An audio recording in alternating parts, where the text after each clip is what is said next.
जय श्री राम दोस्तों, वॉक पे चर्चा में आपका स्वागत। एक और कहानी आज मोहम्मद बिन तुगलक की। मोहम्मद बिन तुगलक के साथ समस्या ये थी कि उसके जो फितूरी आइडिया होते थे वो फितूरी आइडिया का कोई आधार नहीं होता था।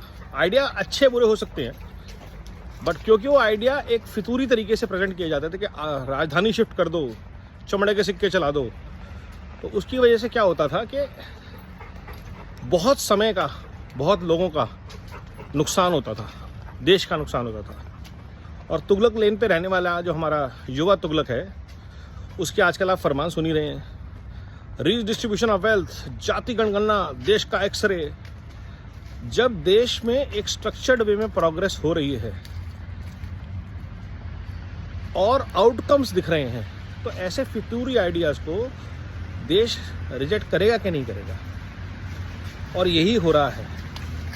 और जब आपको आपके फितूरी आइडियाज़ पे कॉल आउट किया जाता है, तब आप कहते हो नहीं, मोदी जी हमारे मैनिफेस्टेशन को झूठ बोलते से बता रहे हैं। क्या आपने नहीं बोला रीडिस्ट्रीब्यूशन ऑफ वेल्थ होगा? तो कैसे होगा? ऐसे ही होगा, हम किसी से लूटेंगे, किसी को देंगे। क्या आपने नहीं बोला कि दबे कुचलों में मुसलमानों का सबसे पहले हक है? जब आप ऐसी स्टेटमेंट देते हैं और एक तरफ से स्टेटमेंट आती है कि किसान, महिला, युवा और पिछड़ा, इन चारों के लिए सरकार पहले काम करेगी, व्हाट इज़ मोर बिलीवेबल? क्योंकि 10 साल का आउटकम्स हैं हमारे पास, जहाँ पे सरकार ने इन 4 लोगों ग्रुप्स के लिए, सोशल ग्रुप्स के लिए काम किया है और काम करेगी। तो ये जो नरेटिव बिल्ड किया जाता है हर बार लूट, झूठ और फूट के अराउंड, इसको तोड़ देंगे, एक्सरे कर देंगे, भारत यूनियन ऑफ स्टेट्स है, तो कांग्रेस और उनके जो नेटवर्क है, जो इंडी अलायंस है, इनकी फाउंडेशन है वो फैमिली बेस्ड करप्शन है।